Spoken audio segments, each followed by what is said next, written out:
네, 감사합니다. 우리 경휘의 아버지 이름은 민진호 성도입니다. 저도 배를 타는 해군 출신이라 먼 바다의 외로움을 너무나 잘 아는데, 바다에 나가면 누구나 다 신앙인이 됩니다. 그런데 가짜 신앙인도 많습니다. 미신 신앙인도 너무 많습니다.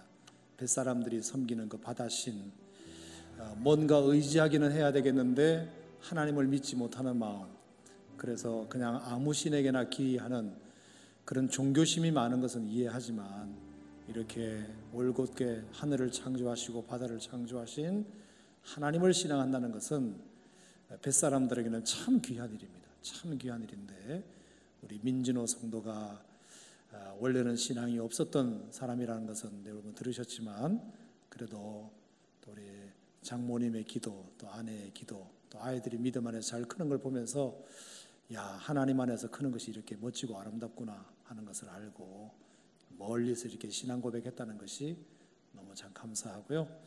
우리 남은 항해 일정도 하나님의 은혜 가운데 잘 지켜주셔서 바다 끝에라도 하나님의 동행하시는 하나님의 은혜가 우리 민진호 성도님에게 있기를 주님의 이름으로 축복하고요.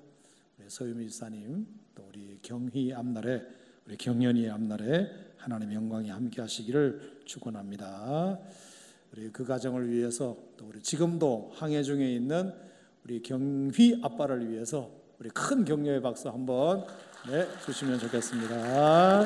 네, 감사합니다. 기도드리겠습니다. 하나님 아버지, 한 가정에 또 귀한 간증을 들었습니다. 어쩌면 우연이라고도 볼 수 있지만 분명한 하나님의 섭리와 뜻과 또 기도의 응답이 있었다고 믿습니다. 특별히 어머니는 그렇다 치더라도, 할머니는 그렇다 치더라도, 또 이렇게 귀한 아빠가 또 먼 바다에서 믿음의 고백을 하는 것을 너무 고맙게 여기고 아들에게 큰 힘이 된 줄로 믿습니다. 하나님, 먼 바다에서 외롭고 파도와 싸우며 항해할 때에 하나님이 늘 지켜주시고, 새벽 날개를 치며 바다 끝에 가서 거할지라도 주의 오른손이 붙드신다는 시편 139편의 약속이 그 배에도 늘 함께하여 주시기를 바랍니다. 하나님, 오늘도 우리가 이런 간증을 듣고 우리의 마음이 열렸사오니 하나님의 살아계심을 오늘도 이 밤에 증거하게 하시고, 하나님 말씀을, 하나님의 살아계심을 확인하는 이 밤이 되게 하여 주시옵소서. 오늘도 말씀을 통하여 우리에게 새 힘 주실 주님을 기대하옵고 우리 주 예수님의 이름으로 기도하옵나이다. 아멘. 할렐루야. 네, 귀한 간증으로 가슴이 따뜻해지는 금요일 밤입니다. 자, 하나님의 말씀을 함께 보겠습니다. 오늘은 마가복음 2장, 마가복음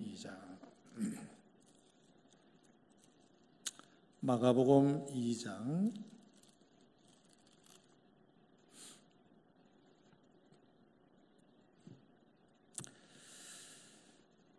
자, 마가복음 1장은 우리가 끝났고, 이제 마가복음 강해 6번째 시간, 마가복음 2장 1절에서 12절까지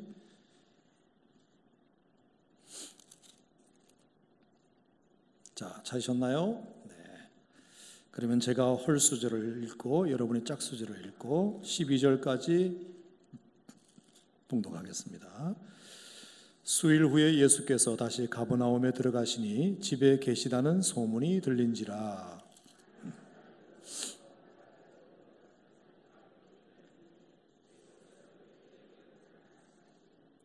사람들이 한 중풍병자를 네 사람에게 메워 가지고 예수께로 올세,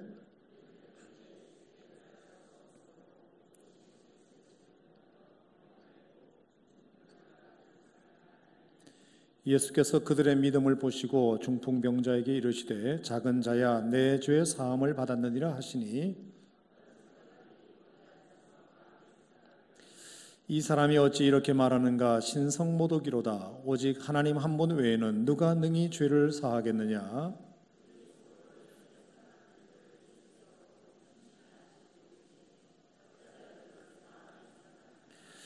중풍병자에게 내 죄 사함을 받았느니라 하는 말과 일어나 내 상을 가지고 걸어가라 하는 말 중에서 어느 것이 쉽겠느냐?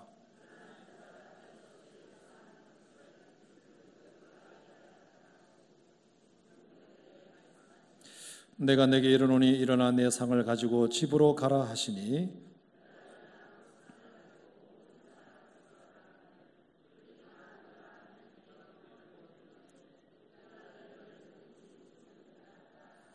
아멘, 아멘.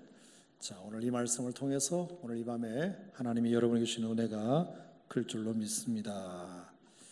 자, 마가복음 2장 오늘 본문 말씀은 여러분이 읽으신 대로 예수님께서 가버나움이라는 동네에 다시 들어가셨는데 사람들이 예수님이 오셨다는 소문을 듣고 많은 사람들이 예수님을 보기 위해서 또 병자들이 자기 병을 고치기 위해서 사람들이 몰려들었다.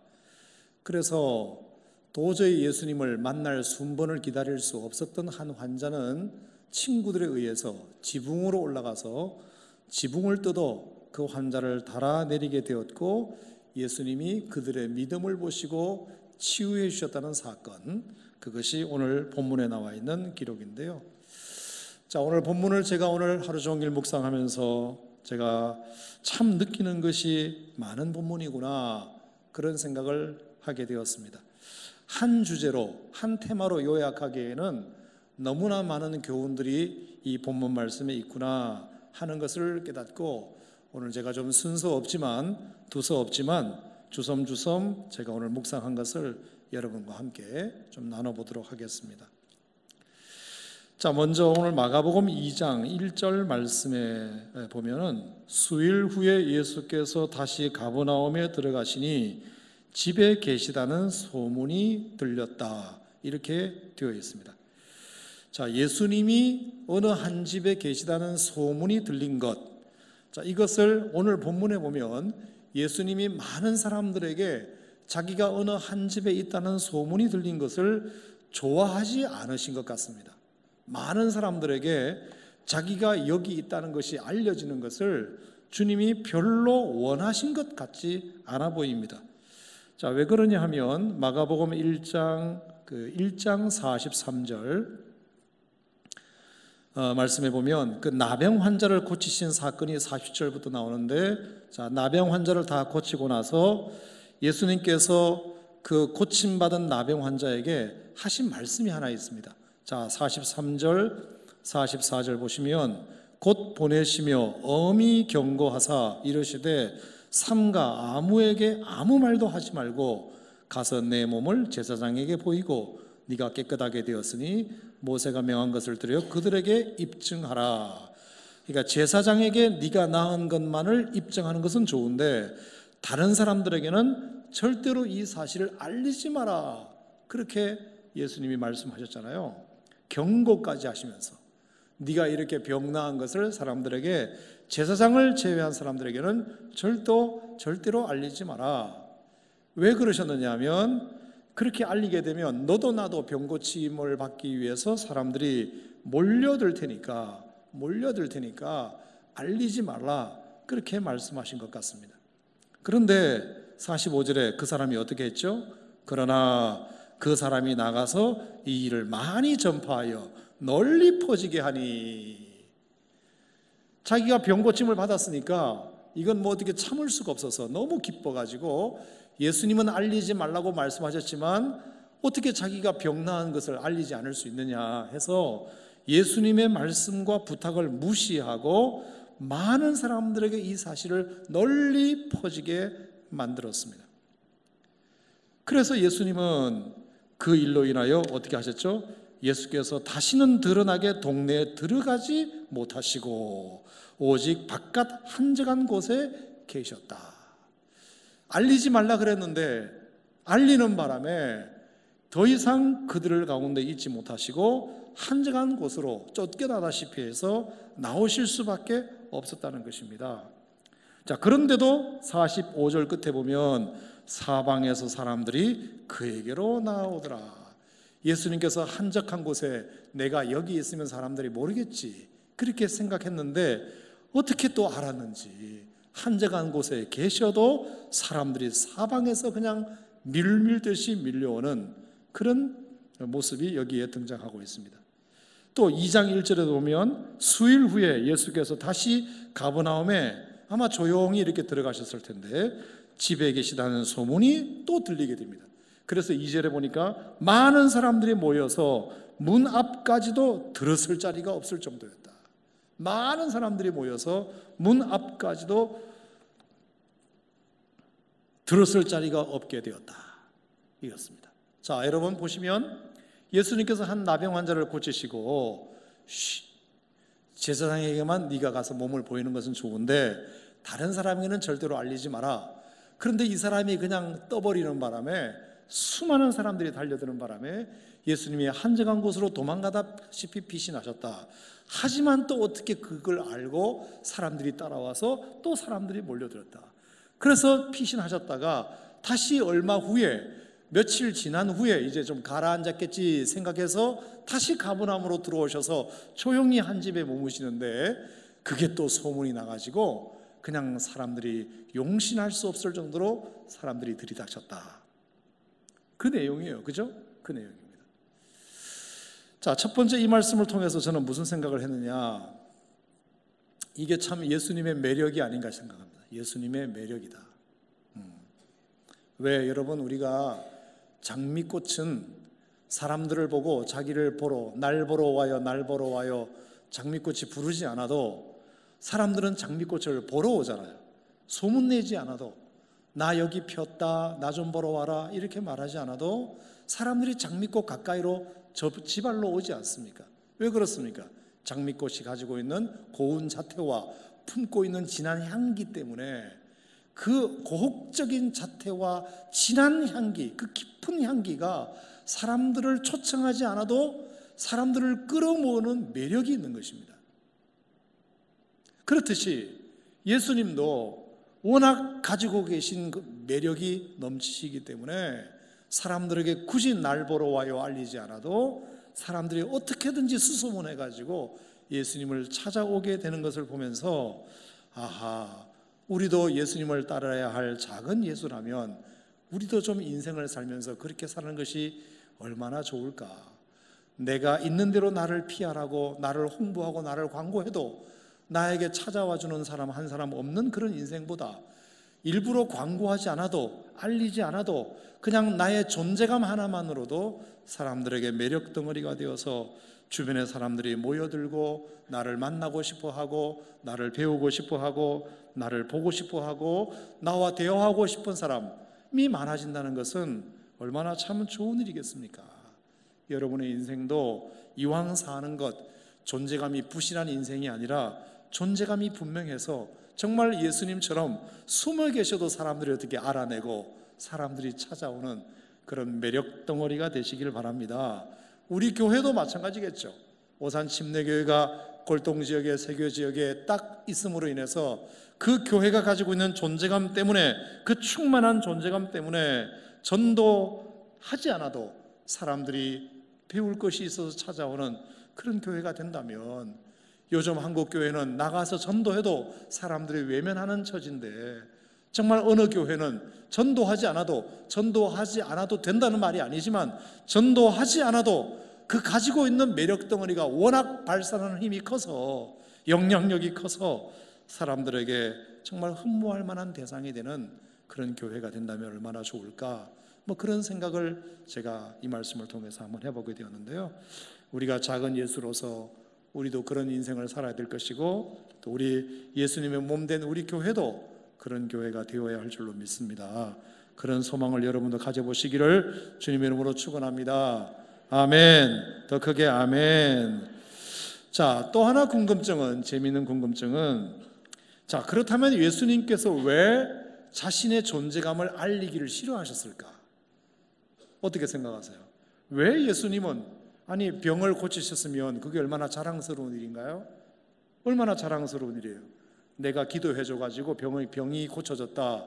그러면 그 사람들이 어디 가서 간증하고 나를 알리는 것은 참 좋은 일 아닙니까? 더군다나 지금 마가복음 이제 1장입니다. 1장. 이제 예수님이 공생의 사역을 막 시작하신 거예요. 공생의 사역을 막 시작하셨으니까 예수라는 이름을 동네방네 좀 알리는 홍보 전략이 필요합니다. 그래서 예수님이 직접 나서지 않아도 자기로부터 병 고침을 받은 어느 누군가가 나가서 예수님의 존재감을 알려주면 예수님의 공생의 사역을 도와주는 꼴이 되니까 제 생각에는 참 좋은 일인 것 같은데도 예수님은 엄히 그러면서 절대로 이것을 알리지 말라고 예수님 말씀하신 것은 왜일까 하는 것입니다. 여러분 어떻게 생각하세요? 만약에 저 같으면 말이에요, 제가 어느 암 환자에게 손을 얹어서 정말로 깨끗하게 병을 고침을 받았다면 제가 일부러 그 사람을 등등 밀어가지고 간증 좀 하세요, 그렇게 될 것 아니겠습니까? 그러면 목사님이 기도해 줘서 제가 이게 병을 나았습니다. 그러면 동네방네 가서 간증하라고 아마 떠밀릴 수도 있습니다. 예수님은 지금 이제 공생의 사역을 막 시작하시고 예수님의 존재감을 알려야 할 이 중요한 시기에 나병 환자가 병 고침을 받고 사람들에게 예수님을 알리겠다는데 굳이 그것을 말리실 이유가 뭐가 있을까? 왜 조용히 하라 하셨을까? 예수님의 이와 같은 행동은 마가복음 1장에만 있는 게 아닙니다. 자, 3장을 보시면 3장 12절 한번 보시겠어요? 3장 12절. 3장 12절 시작. 예수께서 자기를 나타내지 말라고 많이 경고하시니라. 자, 여기도 보면 예수님이 자기를 나타내지 말라고 경고하셨다. 뿐만 아니에요. 7장을 보겠습니다. 7장 36절. 7장 36절 시작. 예수께서 그들에게 경고하사 아무에게도 이르지 말라 하시되. 자, 경고하시고 심지어 경고까지 하시면서 아무에게도 이르지 말라. 그러니까 이르지 말라고 부탁하신 정도가 아니라 아예 그냥 명령을 내리신 것입니다. 절대로 내 얘기 어디 가서 하지 마라. 이상하잖아요, 여러분. 예수님이 복음을 전하러 이 땅에 오셨는데 예수님의 존재감을 알리셔야 될 그분이 왜 자꾸 경고하시면서 알리지 마, 알았지? 알리지 마, 이렇게 경고하셨을까? 8장 30절도 보겠습니다. 8장 30절 시작. 이에 자기의 일을 아무에게도 말하지 말라 경고하시고. 9장 9절 보겠습니다. 9장 9절 시작. 그들이 산에서 내려올 때에 예수께서 경고하시되 인자가 죽은 자 가운데서 살아날 때까지는 본 것을 아무에게도 이르지 말라 하시니. 자, 마가복음에 꽤 많은 구절에 예수님이 자신에 대하여 알리지 말 것을 사람들에게 부탁하신 정도가 아니라 아예 경고하시면서 절대로 그러지 마, 알았지? 절대로 그러지 마, 내 얘기 어디 가서 절대로 하지 마, 그렇게 말씀하십니다. 왜 그렇겠다고 생각하십니까? 예수님이 지금 이 땅에 오신 이유가 뭔데? 예수님을 알리시기 위해서 오신 거잖아요. 예수님을 홍보하러 오신 거잖아요. 그러면 해주면 고마운 일을 왜 하지 말라고 계속해서 경고하셨을까? 대답해 보세요, 한번.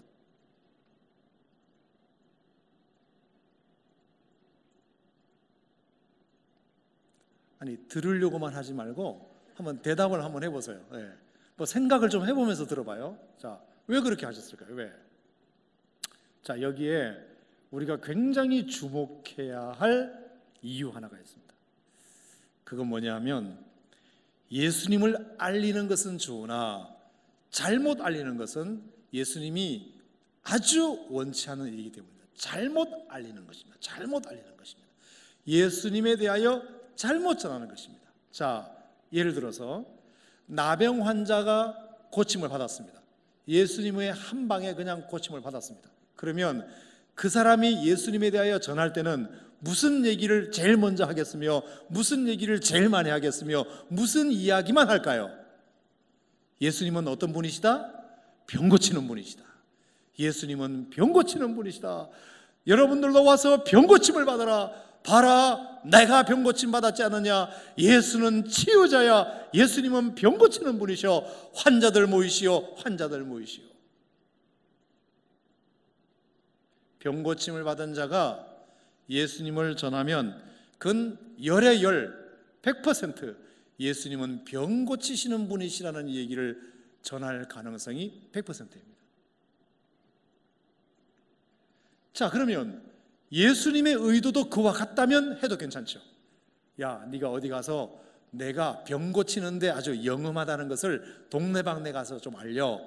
예수님도 그걸 원하셨다면 막았을 리 없습니다. 근데 예수님은 왜 그것을 막으셨느냐? 예수님은 병 고치는 자가 아니기 때문입니다. 예수님 자신은 이 땅에 병 고치러 오신 분이 아니시기 때문입니다.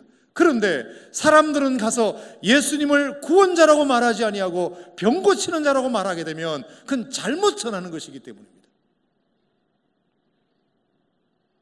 물론 예수님이 이 땅에 오셔서 병 고치는 일도 하셨습니다. 하지만 그런 기적은 예수님의 사역의 목적이 아닙니다. 그건 도구입니다. 도구. 아멘. 예수님의 사역의 도구일 뿐이지 예수님이 전하시고자 하시는 목적, 사역의 목적은 따로 있었습니다. 우리가 그것을 간과하면 안 됩니다. 자, 그게 뭡니까? 마가복음 1장 14절 15절 보겠습니다. 예수님의 사역의 목적은 분명히 여기 나옵니다. 자, 1장 14절 15절 시작. 요한이 잡힌 후 예수께서 갈릴리에 오셔서 하나님의 복음을 전파하여 이르시되 때가 찼고 하나님의 나라가 가까웠으니 회개하고 복음을 믿으라 하시더라. 자, 예수님이 이 땅에 오셔서 첫 일성인데요, 첫 일성이 뭐냐? 회개하고 복음을 믿으라. 따라합시다. 회개하고 복음을 믿으라. 하나님의 나라가 가까이 왔다. 아멘. 예수님께서 이 땅에 오셔서 전하시고자 하시는 내용은 하나님 나라의 복음을 증거하기 위하여 이 땅에 오셨습니다. 아멘이십니까? 아멘이십니까? 아멘이십니까? 그러니까 너희가 회개하고 복음을 믿는 것이 내 사역의 목적이다, 이것입니다. 그걸 전하려면 좋은데 너희들이 나가서 전할 것은 그게 아니잖아. 예수님을 단지 병 고치는 자로만 소개할 것 같으면 하지 마. 그럴 것 같으면 하지 마. 나는 이 땅에 하나님 나라의 복음을 전하러 왔고 사람들을 회개시키고 죄 사함 받게 하고 거듭나게 해서 하나님의 복음을 믿게 하는 것이 내 사역의 목적인데 너희들은 나가서 그건 쏙 빼고 병 고치는 자로 소개할 거잖아. 그럴 것 같으면 하지 마. 그건 아예 하지 마. 자, 1장 35절 보겠습니다. 1장 35절. 새벽 아직도 밝기 전에 예수께서 일어나 나가 한적한 곳으로 가서 거기서 기도하시더니 36절 시작. 시몬과 및 그와 함께 있는 자들이 예수의 뒤를 따라가 만나서 이르되 모든 사람이 주를 찾나이다. 자, 시몬이 와가지고 예수님, 모든 사람이 주님을 찾고 있습니다. 예수님, 주님을 찾고 있습니다. 그랬습니다. 자, 그럴 경우 모든 사람이 예수님을 만나기를 원한다면 예수님이 당장 달려나가요. 오, 그래? 거기가 어딘데? 가자, 빨리 가자. 사람들이 나를 찾는다고? 그러면 가야지. 그렇게 나와야 맞아요. 자, 그런데 38절 시작. 이르시되 우리가 다른 가까운 마을들로 가자. 여러분 이상하지 않아요? 모든 사람이 지금 예수님을 찾는다고 말하는데 사람들은 그 무리들에게 관심이 없습니다. 야, 다른 마을로 가자. 안 되겠다. 다른 마을로 가자. 왜 그러셨을까요? 사람들이 지금 예수님을 보고 싶어 하는데 왜 예수님은 다른 마을로 피신 가시듯이 가시려 하셨을까요? 자, 38절 계속 읽겠습니다. 이르시되 우리가 다른 가까운 마을들로 가자. 거기서도 전도하리니 시작. 내가 이를 위하여 왔노라. 아멘. 내가 이를 위하여 왔노라. 예수님은 뭘 위해서 오셨어요? 전도하기 위하여 오신 분이세요. 아멘. 여러분, 제가 지금 계속 안 하던 아멘을 강조하는 이유는 지금 이게 모니터도 잘 안 들리고 여러분 얘기가 지금 잘 안 들려요. 그래서 여러분 저 멀리 있는 것 같고 나는 지금 너무 여기 있는 것 같고 그래서 지금 소통이 좀 잘 안 되는 것 같아서 계속 여러분이 좀 반응을 해주시면 좋겠어요. 오늘 모니터도 하나도 안 들리고 지금 멍멍하거든요. 네. 아멘. 아멘. 골동도 좀 해봐요. 아멘. 안 들려. 그래가지고. 자, 모든 사람이 주를 찾고 있는데 예수님께서 그 무리들에게 가지 아니하시고 다른 마을로 가셨다. 나는 병 고치러 이 땅에 온 것이 아니라 전도하러 왔다. 하나님 나라의 복음을 전하러 왔다. 그러니까 너희들이 가서 잘못 전할 것 같으면 하지 마라. 저는 이 말씀을 보면서 참 목회자로서 많은 찔림을 받았습니다. 저는 설교자 아닙니까? 어쨌든 주일이든 뭐든 때만 시시때때로 제가 하나님 말씀을 전하는 사람인데, 하나님이 제게 그런 말씀을 하시는 것 같은 느낌이 들었습니다. 너는 아무 얘기도 하지 마. 너 그렇게 말할 것 같으면 아무 얘기도 하지 마. 저에게 그런 말씀을 하시는 것 같은, 갑자기 막 이 소름이 쫙 끼치면서, 너 그렇게 잘못 전할 것 같으면 하지 마. 나는 하나님 나라의 복음을 전하러 왔고, 하나님 나라를 전하러 왔고, 사람들을 회개시켜 복음을 믿으라는 말을 하러 왔는데, 네가 그 말을 하지 않을 것 같으면, 나에 대하여 잘못 전할 것 같으면 너 하지 마. 너 하지 마. 네가 아무리 설교자라도 잘못 전할 것 같으면 하지 마. 그렇게 말씀하시는 것 같아가지고 얼마나 가슴이 떨렸는지 모릅니다.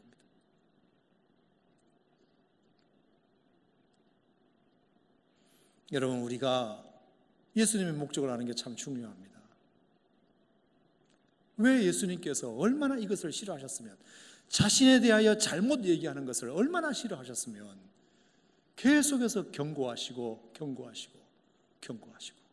그렇게 하셨어요.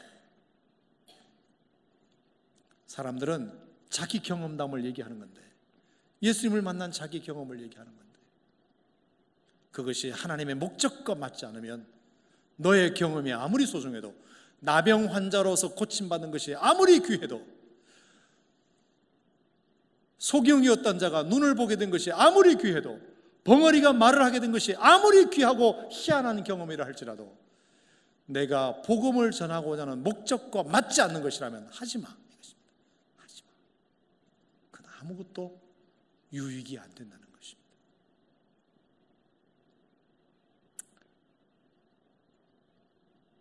예수님의 목적은 사람들에게 죄를 회개시키고 죄 사함을 주고 하나님의 복음을 믿게 하기 위하여 이 땅에 오셨다.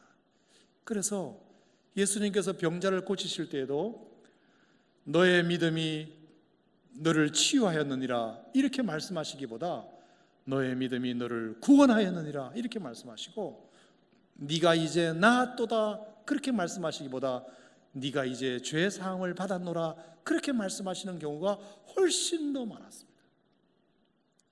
예수님은 무엇에 목적이 있다고요? 네가 낫는 것에 목적이 있는 것이 아니라 네가 죄 사함 받는 것이 나의 목적이고, 네가 치유받는 것이 내가 온 목적이 아니라 네가 구원받는 것이 내가 너에게 온 목적이다.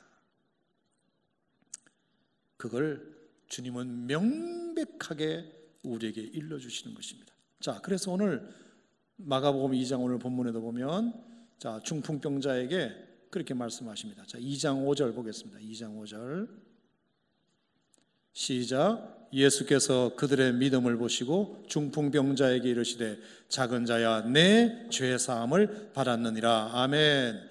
자, 죄 사함을 받았느냐는 얘기를 먼저 예수님이 하시는 거죠. 자, 예수님의 목적은, 예수님의 관심은 중풍병자든 나병 환자든 벙어리든 소경이든 예수님의 오로지 관심은 뭐냐? 죄 사함 받는 것이 관심이었습니다.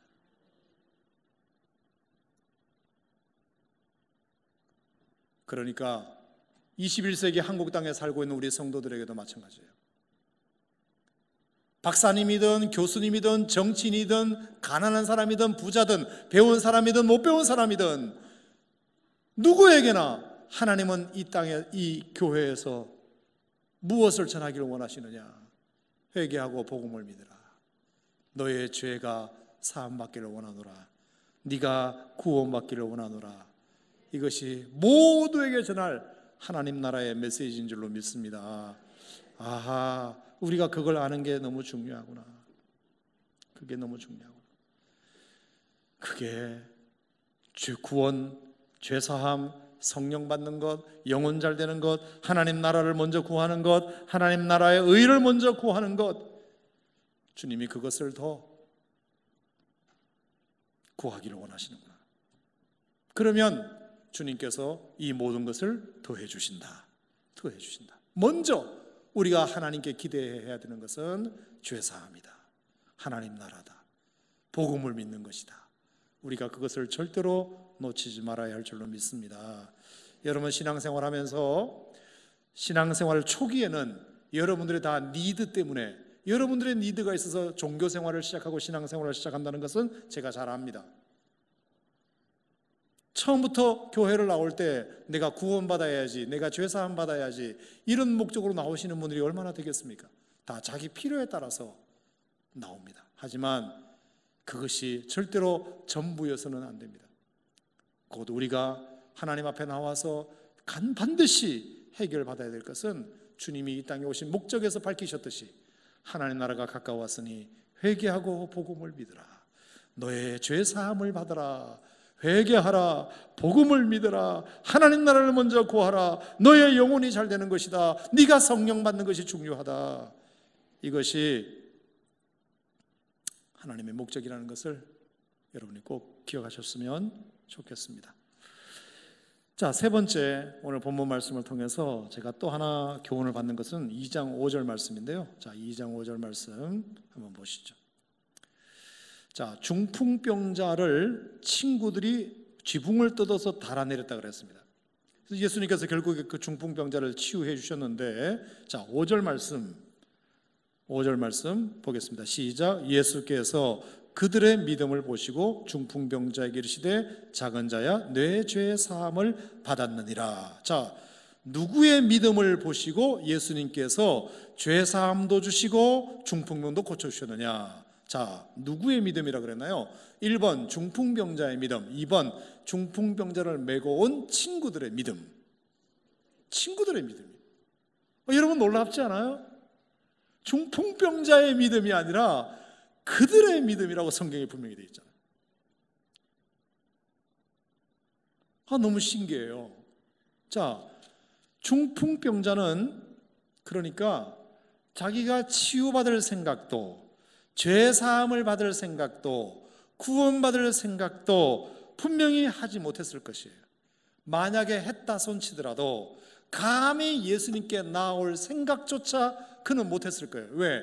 이미 사람들이 예수님이 그 집에 계시다는 소문을 알고 그냥 집을 뺑 둘러서 사람들이 용신할 수 없을 정도로 많이 거듭 차 있기 때문에 중풍병자 자기의 모습을 가지고 어디에 그것을 인의 장막을 뚫고 예수님에게 나아갈 수 있겠습니까? 그러니까 그럴 생각도 못했고 그럴 용기도 없고 그럴 수도 없는 상황이었습니다. 근데 그 중풍병자를 불쌍히 여긴 친구들이 그 사람을 메고 예수님에게 나아가서 그 친구에게 구원도 선물하고 치유의 기회도 주었다는 것입니다. 저는 이 말씀을 통해서 무엇을 깨닫느냐?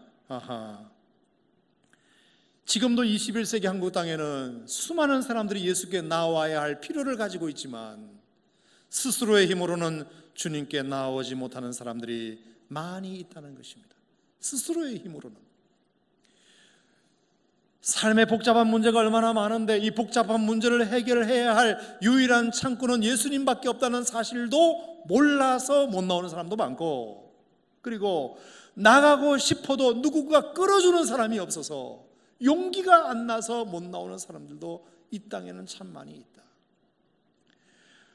예수님께로 가야 한다는 필요성을 못 느끼는 사람도 많고, 문제는 많은데 이 문제를 예수님께로 갖고 나가면 해결된다는 생각도 못하는 사람도 많고, 예수님에게 나아가면 해결되겠지 생각은 했지만 누가 끌어주는 사람이 없어서 못 나오는 사람도 있을까 없을까?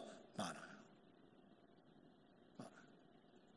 그러면 당신 이렇게 인생에 복잡한 문제가 많은데 이 인생의 복잡한 문제는 예수님께 가지고 나가면 해결돼 라고 말해주는 사람이 누군가 곁에 있든지, 아니면 그런 생각을 하고는 있지만 용기가 없어서 못 나오는 사람들을 끌어주기라도 하든지 둘 중에 하나는 우리가 해야 됩니다. 그렇지 않으면 이 중풍병자는 평생 자기 병을 운명이라고 생각하고 죽을 때까지 이 운명을 지고 가야 될 사람입니다. 그런데 옆에 좋은 친구들이 있어가지고, 야, 너 그 중풍병 말이야, 예수님께 나아가면 해결돼. 아니면 중풍병이 있는데 예수님께 나아가면 해결되는 걸 알면서도 나아갈 용기가 없고 끌어줄 사람이 없다면, 그래? 그러면 우리가 데리고 갈게, 우리가 책임질게, 나만 믿어. 여러분, 이런 사람들이 그때나 지금이나 필요하다고 생각합니다. 그들을 불쌍히 여기는 사람들, 그래서 전도하고 중보기도 해주는 사람들, 먼저 믿은 사람들에게는 그런 사명이 있습니다. 하나님이 소돔과 고모라를 멸망시킬 때, 롯의 가정을 건져주실 때 롯을 보고 건져주신 것이 아니잖아요. 아브라함을 보고 롯을 건져주신 것 아닙니까? 아브라함을 생각하사 롯의 가정을 건져주신 거거든요. 롯은 그런 믿음이 없어요. 그런 믿음이 없어요. 그럴 때 아브라함을 생각해서라도 롯을 구원해내는 거죠. 중풍병자에게는 그런 믿음이 없어요. 하지만 친구들에게 그런 믿음이 있었어요. 중풍병자에게는 그런 용기가 없어요. 하지만 친구들에게는 그런 지략이 있었어요. 그래서 예수님은 그 중풍병자의 믿음을 보신 것이 아니라 그 친구들의 믿음을 보시고 그 중풍병자에게 필요한 죄사함의 은혜도, 중풍병자의 치유의 은혜도 허락하신 줄로 믿습니다. 아하, 그래서 예수 안 믿어서 멸망당하는 사람은 1차적으로는 그 사람 책임이지만, 멸망당하는 걸 뻔히 알면서도 전하지 않는 우리 책임도 절대로 면피할 수 없구나 하는 것을 다시 깨달아야 됩니다. 여러분, 이런 설교를 들으면 여러분 주변에 몇 사람이 생각이 나야 됩니다. 아하, 그래, 그 사람 안 믿는 친구인데, 안 믿는 이웃인데, 안 믿는 직장 동료인데 삶에 복잡한 문제가 있어가지고 고민하고 있던데, 어떻게 해결할 줄 몰라 하고 있던데, 당신 예수 만나면 그 문제 해결돼 라고 말해줄 사람이 여러분 주변에 생각나야 하고, 그리고 예수님 만나고는 싶은데 누가 끌어주는 사람이 없어서 주저하고 있는 사람이 있다면, 그래, 나라도 가서 끌어당겨야 되겠다. 그래서 예수님이 내 믿음을 보고서라도 그 친구를 구원하실 수 있도록 해야 되겠다. 그런 은혜가 여러분에게 있기를 축원합니다. 아멘. 마가복음 2장을 통해서 이런저런 묵상들이 참 많이 됐습니다. 자, 그럼에도 불구하고 오늘 정말 우리가 중요하게 봐야 할 본문은 2장 1절 말씀입니다. 자, 2장 1절 다시 한번 보겠습니다. 2장 1절 시작. 수일 후에 예수께서 다시 가버나움에 들어가시니 집에 계시다는 소문이 들린지라. 자, 여기에 아주 놓치지 말아야 할 중요한 부사가 있습니다. 다시라는 부사입니다. 자, 예수님께서 다시 가버나움에 수일 후에 들어가셨다. 자, 이게 왜 우리에게 중요한 의미가 있느냐 하면 45절, 아까 읽은 대로 45절. 자, 지금 45절 1장에서 지금 예수님이 어디 계셨죠? 가버나움이에요. 자, 1장 21절 보겠습니다. 예수님이 지금 어디 계셨나요? 그들이 가버나움에 들어가니라. 예수님은 지금 가버나움에서 쭉 사역을 하고 계셨어요. 그런데 45절, 아무에게도 아무 말 하지 말라고 일렀는데 그 사람이 이 일을 많이 전파하는 바람에 45절, 그러므로 예수께서 다시는 드러나게 동네에 들어가지 못하시고. 동네에 들어가지 못했다는 말은 어느 동네에 못 들어갔다는 얘기인가요? 가버나움에 못 들어가셨다는 것입니다. 왜? 들어갈 수가 없는 것입니다. 사람들이 하도 몰려들어가지고 병 고쳐달라고 아우성이니까. 그래서 예수님은 가버나움 동네에서 나오셨습니다. 그리고 바깥 한적한 곳에 머물러 계셨습니다. 그런데 2장 1절 수일 후에 예수께서 다시 가버나움으로 들어가셨다, 이것입니다. 여러분, 이게 가만히 생각해 보면 얼마나 큰 은혜인지 모릅니다. 한번 따라합시다. 다시 오셨다. 다시 오셨다. 다시 오셨다. 여러분, 예수님은 이미 가버나움에서 나오신 상태입니다. 도저히 가버나움에서 내가 사역을 못하겠다. 사람들이 모두가 다 병만 고쳐달라고 아우성이니 나는 그런 사역하러 온 게 아니기 때문에 나는 가버나움에 못 들어가겠다라고 빠져나오신 상태입니다. 그런데 수일 후에 예수님이 다시 가버나움에 들어가신 것입니다. 가버나움 사람들의 생각이 바뀌어 있느냐? 그게 아닙니다. 여전히 예수님은 병 고쳐주는 사람으로만 여기고 있는 상황인 것을 예수님이 잘 아십니다. 예수님은 절대로 가실 마음도 없었고 갈 상황도 아니었습니다. 그리고 자신을 오해하는 무리들이 여전히 있었습니다. 가면 병 고치느라 또 피곤한 사역이 시작된다는 것을 예수님은 뻔히 아셨습니다. 그리고 지금 계속 말씀하시지만 예수님의 사역의 목적은 병자 치유가 아닙니다. 회개하고 복음을 영접하게 하는 것이 예수님께서 이 땅에 오신 목적입니다. 병 치유가 목적이 아닙니다. 그래서 절대로 이 말을 알리지 말라고 신신당부하신 상태입니다. 그런데 가버나움에는 여전히 그런 사람들만 모여 있습니다. 그런데도 예수님은 또 그 가버나움에 들어가셨다. 뻔히 알면서도 분위기가 지금 여전히 갖춰오시지 않은데, 상황이 여전히 좋지 않은데 예수님이 들어가신 것입니다. 그리고 또 병자를 치유하시는 사역을 계속 하셨습니다. 더더군다나 2장 6절 말씀에 보면 이런 말씀도 있습니다. 자, 병자를 치유하시는 이 상황에서 죄 사함을 받았다는 복음을 전했을 때, 2장 6절을 보겠습니다. 거기에 서기관들이 있었는데요. 2장 6절을 보면 어떤 서기관들이 거기에 앉아서 마음에 생각하기를 이 사람이 어찌 이렇게 말하는가, 신성모독이로다.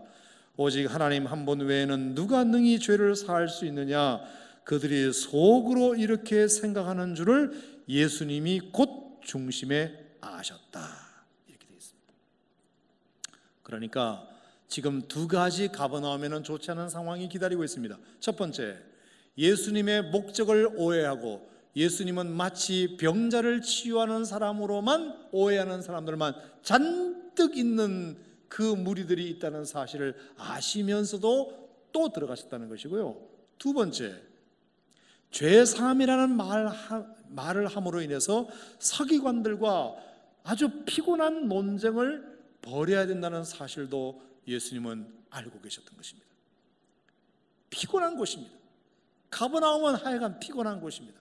사람들이 나를 전부 다 의사로만 알고, 그리고 서기관들이 나와 논쟁할 생각만 하고 있는 그곳에 어느 누가 가고 싶겠습니까?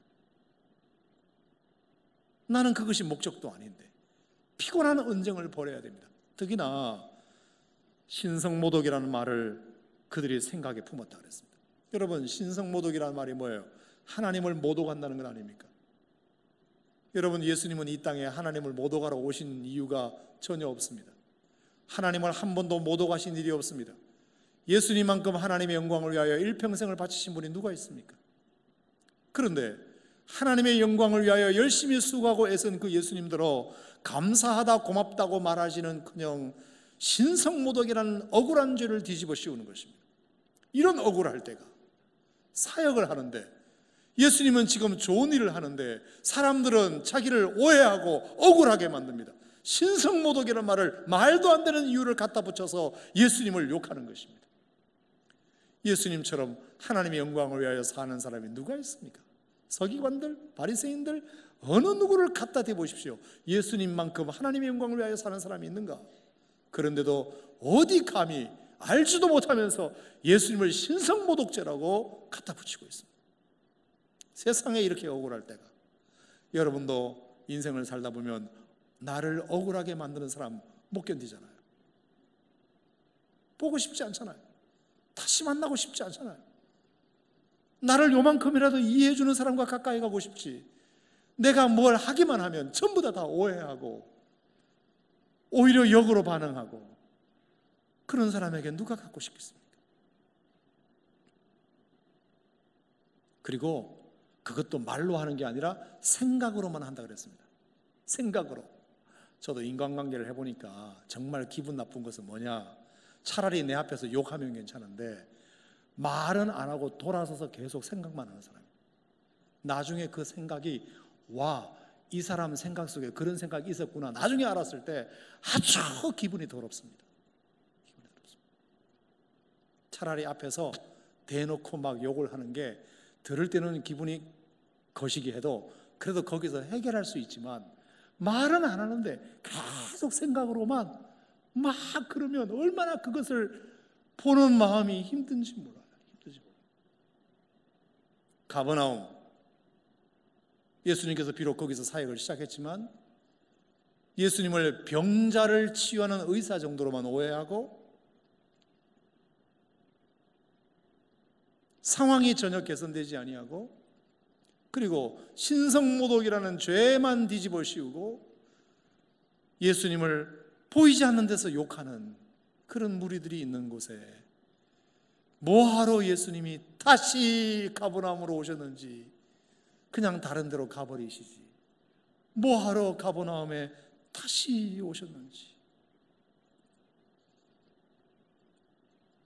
여러분, 제가 오늘 말씀드리고 싶은 것은 뭐냐면, 그럼에도 불구하고 그렇게 신성모독자라고 욕하고 예수님을 오해하고 그리고 엉뚱한 것만 취하려고 하는, 아주 달면 삼키고 쓰면 뱉는다는 식의 그런 사람들만 모여있는 곳으로 예수님이 들어가셨다는 것이, 저는 그것이 은혜라고 생각합니다. 예수님을 진정으로 환영해 주지 않음을 아시면서도, 예수님을 오히려 오해하고 욕하는 자리임을 아시면서도 다시 찾아와 주신 예수님, 그런 예수님의 은혜가 우리에게 없다면 우리는 이 자리에 있을 수도 없습니다. 저는 그래서 예수님의 열심이 너무 고맙습니다. 주님의 열심입니다. 이건 전적인 주님의 열심입니다.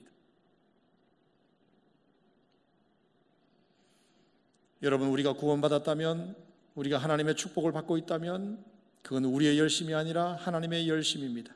하나님의 열심으로 우리가 구원받고 죄사함 받고 거듭나고 하나님의 자녀가 되고 주의 백성이 되고, 그래도 이렇게 집사라는 소리 들어가면서 신앙생활하고 있습니다. 여러분, 단적으로 제가 여러분에게 물어볼게요. 하나님의 열심이라는 말이 나왔으니 말인데, 하나님이 우리를 만나기 위해서 달려오신 거리와 우리가 하나님을 만나기 위하여 달려간 거리를 비교해 본다면 누가 더 멀리 오셨을까요? 누가 더 멀리 오셨나요?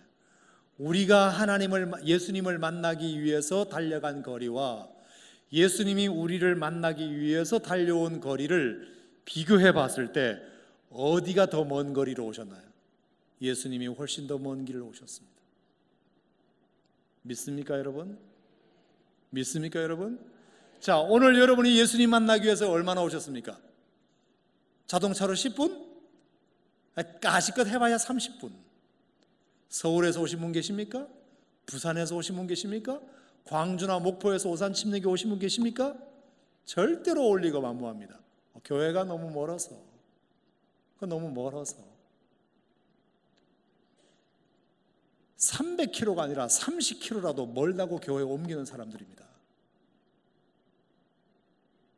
예수님은 하늘 높은 보좌를 버리시고 이 땅까지 우리 만나러 오셨습니다.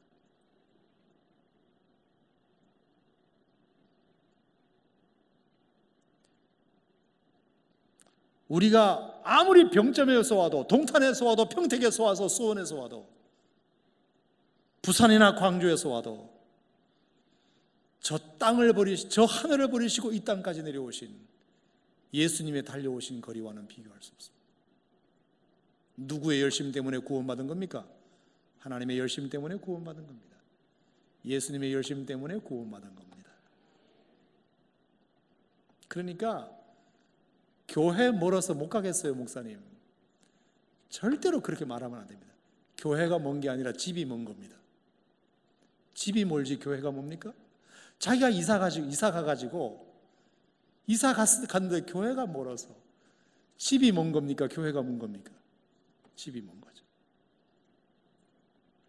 여러분, 하나님께서 우리를 향하여 열심히 달려와 주신 그 은혜를 생각하면 아무리 멀어도 그건 먼 게 아닙니다.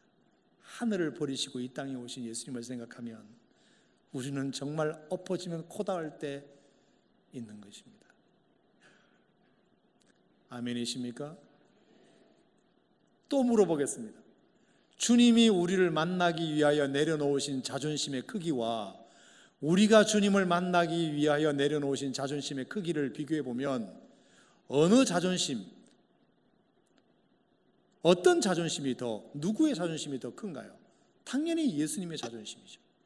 예수님은 하나님의 아들 본체이십니다. 하나님과 동등된 분이십니다.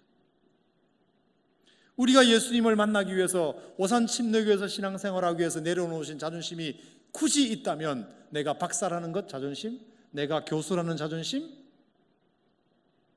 내가 사장님이라는 자존심, 그 정도 내려놓는 것밖에 없습니다. 교회 생활을 잘하려면 그 정도 자존심은 내려놓아야 교회 생활이 편해지니까요. 그것도 많이 내려놓았다고 말합니다. 그런데 예수님이 우리를 위하여, 우리와 교제하기 위하여 내려놓으신 자존심은 하나님을 포기하신 것입니다. 만왕의 왕의 권세를 포기하신 것입니다. 하늘의 보좌를 포기하신 것입니다. 우리가 그걸 생각해 보면 우리가 주님과 교제하기 위하여 무엇을 내려놓아도 주님이 우리를 위하여 내려놓으신 것에 비교하면 아무것도 아닙니다. 여러분, 그걸 알고 신앙생활 하셔야 합니다. 또 하나 물어보겠습니다. 주님이 우리를 위하여 주신 것들과 우리가 주님께 드린 것들을 비교해 보면 무엇이 더 많을까요? 이제는 면목이 없어서 대답도 잘 못하시네요. 주님이 우리를 위하여 주신 것과 우리가 주님을 섬기기 위해서, 주님이 우리를 섬기기 위해서 주신 것과 우리가 주님을 섬기기 위해서 드린 것들을 비교해 보면 누가 더 많이 하셨나요? 예수님이 많이 하셨죠. 우리는 예수님을 위해서 물질도 드리고 시간도 드리고 재능도 드리지만 주님은 우리를 위하여 생명을 주셨습니다. 십자가에 피 흘려 주신 것입니다.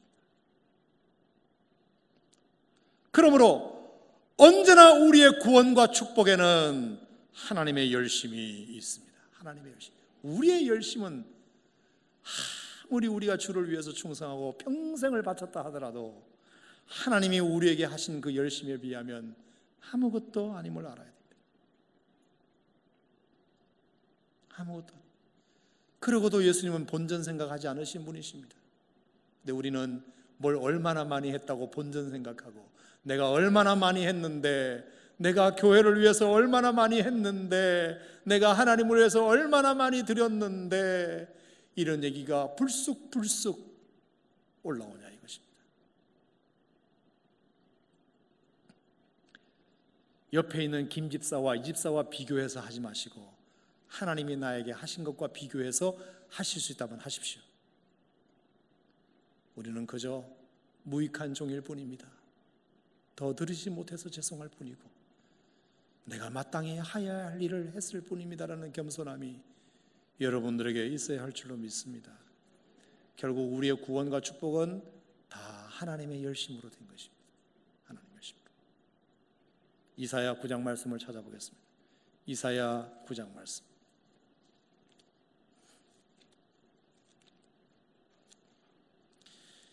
이사야 9장 말씀을 다 같이 읽겠습니다. 이사야 9장 2절, 이사야 9장 2절.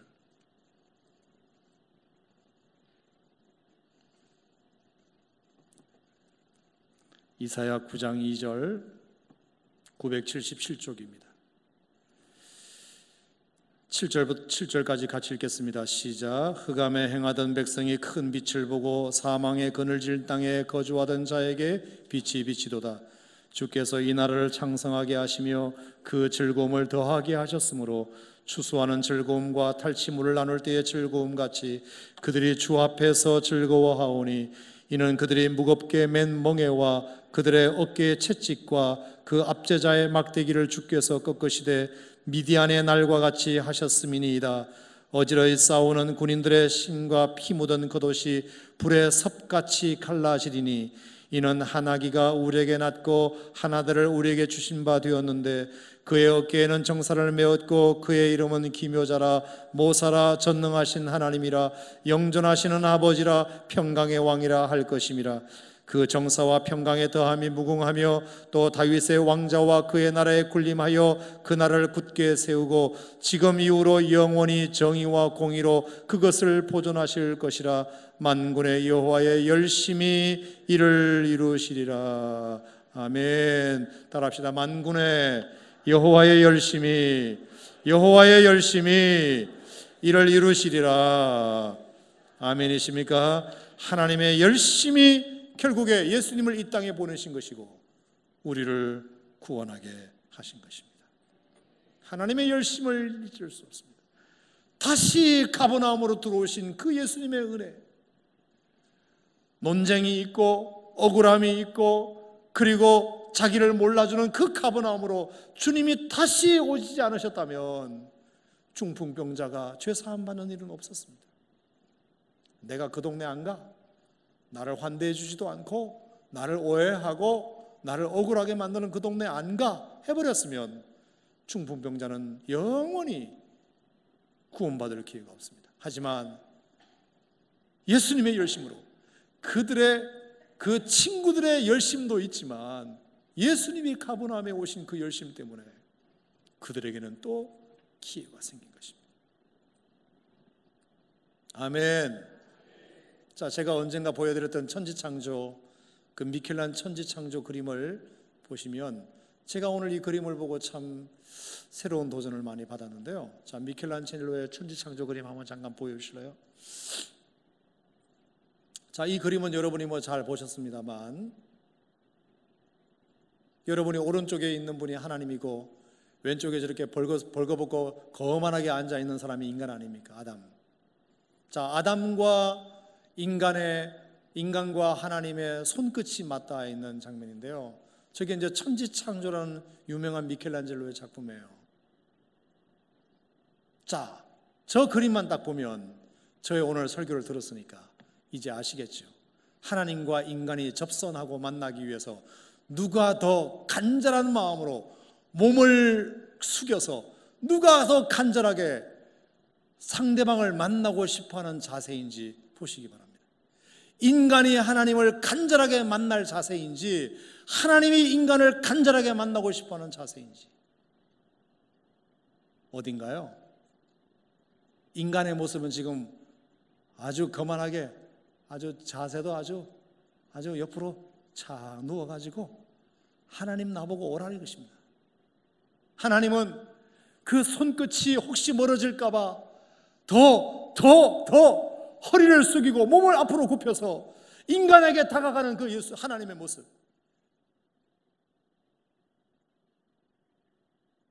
땅에 누운 인간의 자세보다 더욱 몸을 기울여 인간과 맞닿아 보려고 하는 그 절박함은, 사실은 절박함은 우리에게 더 있어야 하지만 자세는 하나님이 더 절박해 보입니다. 여러분, 저 은혜로 우리가 구원받았습니다. 하나님의 저 열심이 구원받은 우리들에게 지금도 있습니다. 오늘 금요 철야에 피곤한 몸을 이끌고 나와주셔서 너무 고마운데요, 추운 날씨에 헤쳐나오신 거 참 고마운데요, 여러분의 열심이 참 귀하고 좋기는 한데요, 그럼에도 불구하고 하나님이 여러분들에게 은혜 주시기 위한 절박함은 오늘 이 밤에 여러분들이 이 자리에 찾아 나온 열심보다 더 큰 줄로 믿습니다. 아멘. 아멘.